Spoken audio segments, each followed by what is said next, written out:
Emma rolled belly flat, chocolate brown, feet stuck up over pots and pans. Once upon a time, she scribbled in thick black letters. She dabbed the pencil on her tongue. Emma! Emma Jean! Mama's voice found her on the porch behind the moving-in boxes. Emma wiggled her big toe. She needed just one more minute. Emma Jean Turner, Mama yelled, her raised voice squeaking. You keeping an eye on the little ones? Don't let me have to hide that paper and pencil. That was the last thing Emma wanted. The Turners were migrant workers and followed the crops. String beans that hung like long green fingers, tomatoes red and ripe.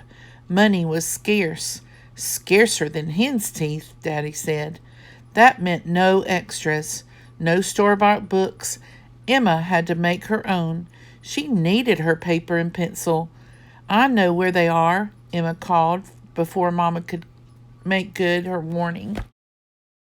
She knew exactly where they were, but Emma checked the cardboard box just to make double sure. Baby Hannah napped without a wiggle. Robert Earl galloped on his stick pony. Emma leaned on the crook of her arm. Thick black letters formed words on brown paper, words from pictures that floated through her mind like lazy clouds over the apple orchard. Lizzie the lizard had to fan the green pea soup until it got cool, she wrote on a piece of grocery bag. It smelled so good, she licked the pot clean, ate the whole thing. Then she got... Emma thought for a while. Got Pukey Green sick, she said out loud.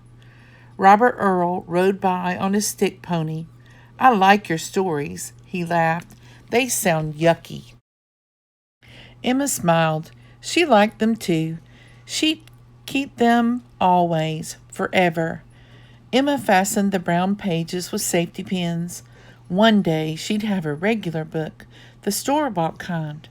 Meantime, Emma hugged the grocery bag book with the stories she'd made up herself. Just then, Hannah blinked wide-eyed. Emma scooped her up, then called for Robert Earl. He was only 6. This year she turned 8, so Mama had put her in charge. Emma led the way around the moving-in boxes. She made double sure Robert Earl followed her inside the one-room house that sat on the edge of the apple orchard. Emma saw that Mama had hung quilts separating the sleeping places from the cooking and eating places. She put Hannah down near a sleeping place. You can unpack that box over there. Mama pointed to the cooking and eating place. Everything needs to be put away. Tomorrow is a work day. Tomorrow is apple picking. Emma emptied one box and started the next. Mama's hard times jar lay tucked between blankets. It was just about half full of loose change. Solid nickels, rusty red pennies, thin dimes, and every now and then a fat quarter. What are we going to do with all this money? Emma knew before she asked. She just wanted to make double sure. That money being saved in case we run out of something important before payday, Mama informed her. That's why she called it the hard times jar. 'Cause it's for hard times, Robert Earl said. He was silent for a quick minute, then added, Bet I know what Emma would do with all that money. She'd buy her a real book. Wouldn't you, Emma? No extras, Mama said as she went about her busyness. No extras, Robert Earl repeated. No extras, Emma whispered to the hard times jar. The next morning, while darkness still filled the windows, Daddy nudged Emma. Time to roll out with your working clothes on, he whispered. When Emma pushed through the quilt curtain, Mama pointed to the corner. The washpan over yonder, and your plate waiting. Emma dabbed the washcloth over her face and passed it on. Here, Robert E., wash. Roll out with your working clothes on, Robert said, waving the cloth at Hannah. Robert Earl, don't bother with Hannah. Wash. Mama's head was already ripe for work. Emma, eat, and we'll leave for the orchard. We taking red beans and rice for lunch? Emma asked, her words full of cornbread. Red beans and rice, said Mama. Everybody ready? Apple picking time, said Daddy, grabbing the box of food. Before sunshine spread through the trees, Daddy laid his extra long ladder in the branches. All the way to the top he climbed, picking high above Emma's head. Mama seated Hannah in an empty crate. She pulled apples that hung down low. Apple picking time, she said, turning to Emma. Emma had already picked herself one. It tasted of morning, cool and crisp. Emma licked the sweetness dripping down her chin. Robert Earl gathered red fruit off the ground. Some of these are all gushy, he said, with a mouthful of apple. Pick only the good drops from under the tree, Daddy told him. Daddy's large sack quickly bulged, running over full. He released the strap, and round redness rushed into crates with loud thuds. The sound of spilling apples gave Emma another idea. She needed 1 minute. Lizzie tumbled over and over, stomach hard as bricks. Emma pulled out a piece of brown paper and scribbled. Emma Jean, Mama called from between the branches. Do you want me to have that pencil? That was the last thing Emma wanted. She slid the pencil and paper back into her pocket. She piled apples high in the crate.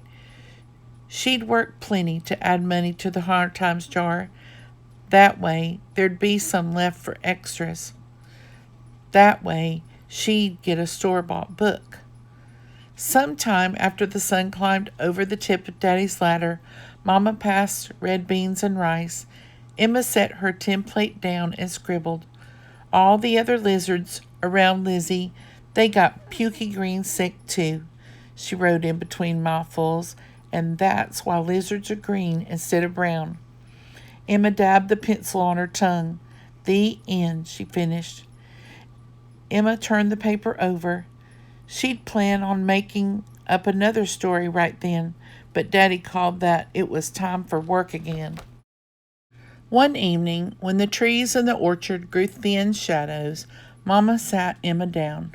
Emma Jean, she began, tomorrow you won't be picking apples. I won't? Emma's eyes filled with tears. How could she add money to the Hard Times jar? How could she ever earn enough for extras if she didn't go to the orchard? I have to, Emma cried. I'm sorry, Mama told her, but you'll be going to school. School? Emma frowned. I never went to school before when we came up on the season. That's what some folks called coming up north to work the crops. Why can't I just wait until we get back to Florida? Please, Emma begged. I know how you feel, but you're 8 now.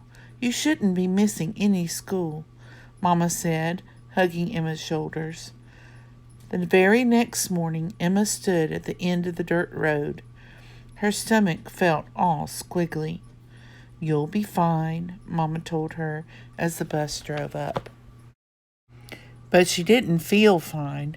She wished she was back at the orchard as the bus stopped in front of the red brick school. You must be Emma, a lady said, meeting her at the door. Yes, ma'am, Emma nodded. I'm Miss Miller, the 3rd grade teacher, she said, her lips curving into a smile. Emma looked down and watched her foot move back and forth. She didn't like being 8 anymore, and she didn't like Pennsylvania either. You'll like my classroom, Miss Miller assured her. We have lots of girls and boys your age. Miss Miller's face reminded Emma of buttermilk, all creamy and white. Come along. She took Emma's hand. Let's go in. Emma walked into the 3rd grade room. There were lots of boys and girls, just like Miss Miller had said, but none were chocolate brown like her. They all looked like Miss Miller. Emma's stomach felt squiggly. She had never gone to school with people Miss Miller's color. Down south, it was not allowed. Down south, it was against the law. Emma, Miss Miller said, let me show you around. Miss Miller led the way. Her hair was rolled at the back like a thick donut. This is our classroom, she told Emma, and this, she pulled back a curtain to show another room, is our library. Emma's eyes grew larger than quarters. Books, walls and walls of books, from the floor halfway to the ceiling. Books, the store-bought kind. You may read any of these books, Miss Miller told her. None can be taken home, she cautioned, but you are free to read as much as you want during activity period. Honest? Emma asked. Honest, Miss Miller promised. And that afternoon, when Miss Miller announced activity period, she told the class they could work on arts or crafts or choose books from the library. Every day, Emma chose books. She squeezed them and hugged them. She carried them to a chair away in the corner. I love you, she whispered, breathing in the smell of them. From then on, Miss Miller would say, Why, Emma, I can hardly tell where that stack of books ends and you begin. On Friday, Miss Miller stood in front of the blackboard. She faced the class. Make sure you take your sweaters and jackets home, and remember to return all books to the library before you go. Have a nice weekend. Emma was the last one in the coat room. She hugged the 2 books still in her hands. She was going to put them back on the shelf after she got her sweater. Instead, she slipped them between the folds of her sweater. I'll just borrow them, she told herself. She was positive no one would miss them. At home, Emma snuggled into a corner. She held the books on her lap, all 2 of them. The covers were slick and shiny. One had a picture of a golden carriage shaped like a big pumpkin. Emma ran her fingers over its smooth pages. She imagined how grand it would be to ride in such a fine carriage. The other one showed 2 mice in fancy dresses. Each carried an umbrella. Emma could hardly wait to find out where they were going. That night she read beneath her sleeping cot.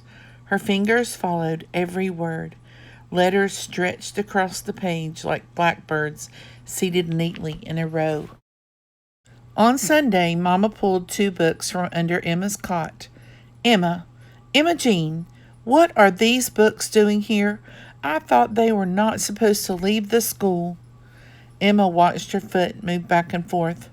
I only meant to borrow them for a little while. They have plenty more at school.